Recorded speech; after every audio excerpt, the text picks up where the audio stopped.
Hello everyone, my name is Mike and here at Tech Car Moon we uncover tech at home and in video. So hit that subscribe button if you want to see more. And today I have the all new MacBook Air 2020. So let's uncover it right now. So I picked up the MacBook Air 2020 and I wanted to take a little bit of a deeper dive in my use cases and do my tests to see how it performs as a content creator and for someone who uses their laptop for a lot of day-to-day tasks. Firstly, if you haven't watched my previous video on the MacBook Air, then I would recommend you watch that after you watch this video.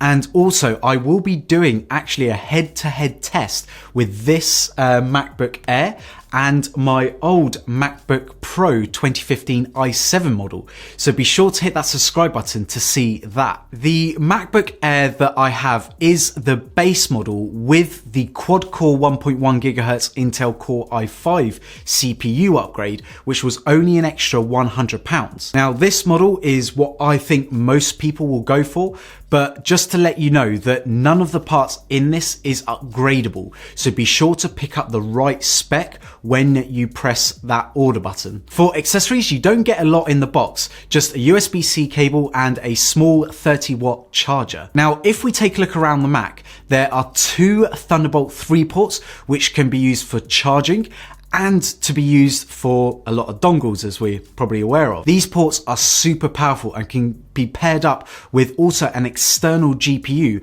as well as running the XDR sort of Pro display. On the other side, we also see a headphone port, which is pretty much the only port that Apple has left us. The design is super gorgeous with this aluminium body, which provides probably one of the best and stiffest chassis, especially in its class. The tapered design is really nice in the hands and feels solid, but also pretty light at only 1.9 kilograms or 2.8 pounds. The space grey is by far my favorite in the lineup, but you can also, just let you know, get it in silver and gold. If you watched my previous video on this, the MacBook Air now has got rid of this horrible butterfly keyboard in favor of this new Magic keyboard.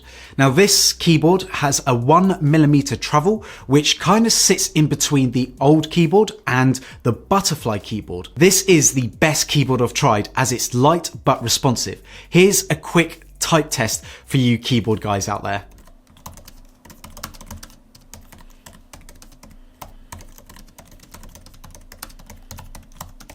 Next up is the screen. Compared to the old MacBook Air 2017, this screen is just great. It's a 2560 by 1600 display, which displays 43% more colors. It displays 133% of the sRGB color gamut, which is more than most of its competition. This hasn't unfortunately got the P3 color wide gamut, which means you're not going to get as accurate colors compared to the new MacBook Pro. The bezels are small on this model.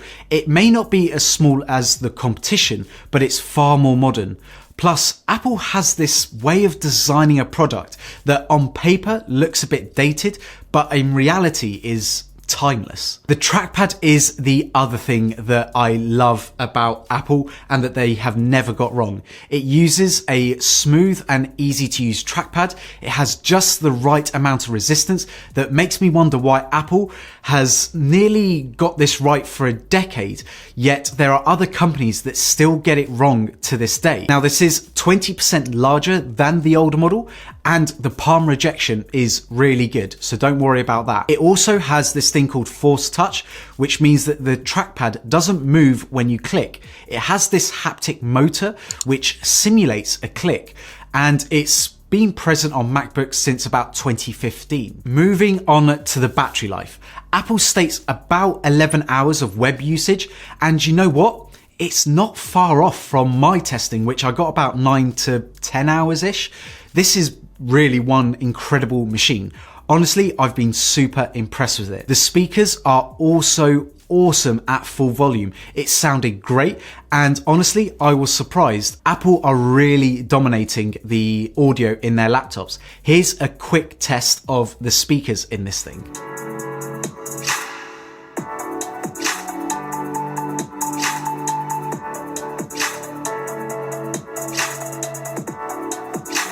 Now let's do a test of the webcam and microphone. As you can tell, the webcam quality isn't great. I've only got the room lights going on at the moment. The microphone quality is okay, but it's not fantastic. I mean, this will get the job done at a pinch. I would probably recommend getting some proper lighting to kind of improve this webcam quality. But if I'm honest, there's way too much noise around here, and the webcam quality just isn't what I would expect from a computer that is worth over £1,000.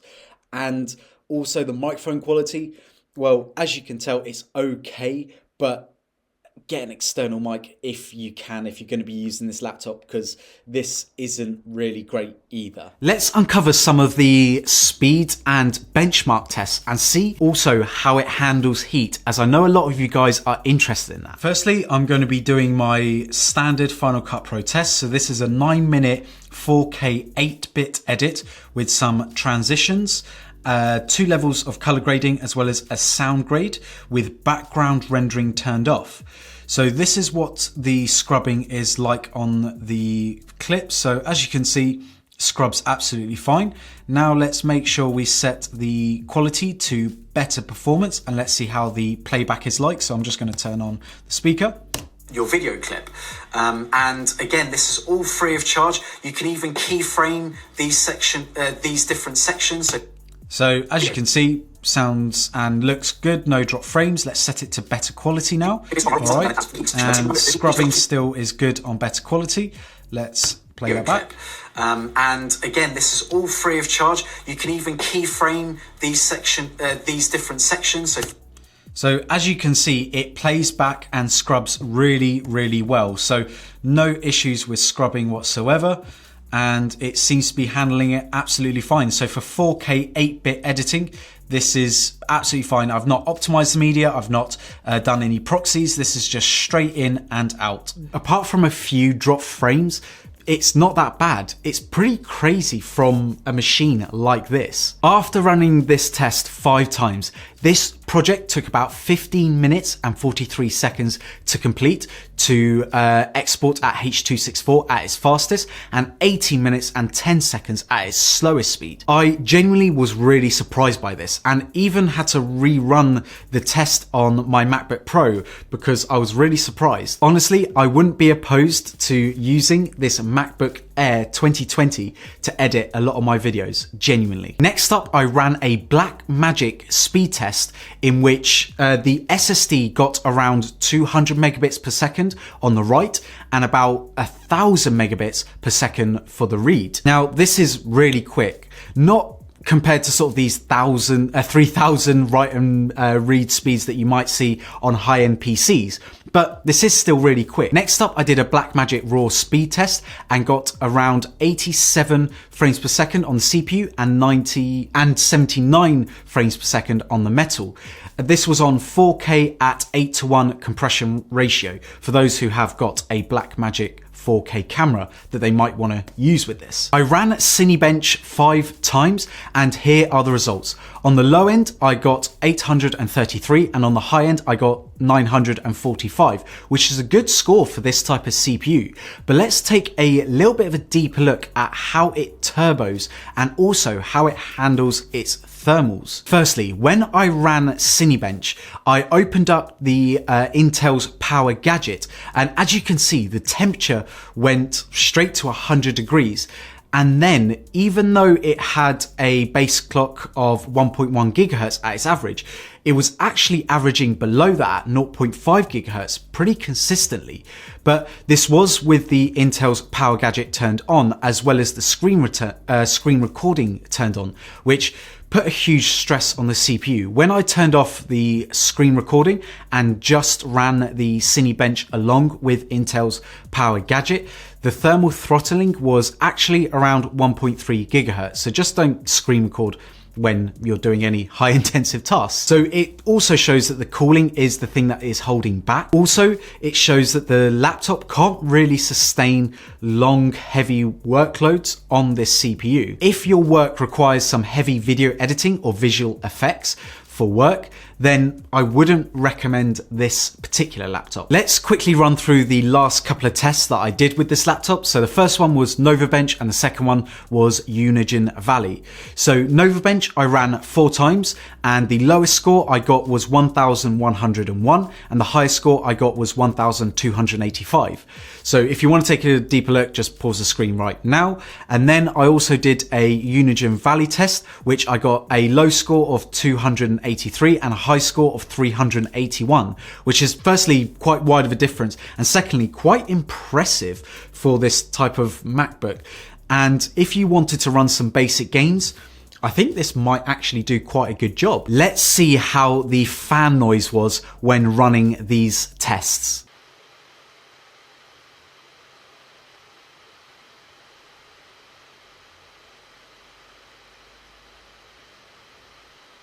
So would I recommend this MacBook Air 2020? Well, I think if you want to get into the Mac ecosystem, then I think that this is a great MacBook to start with.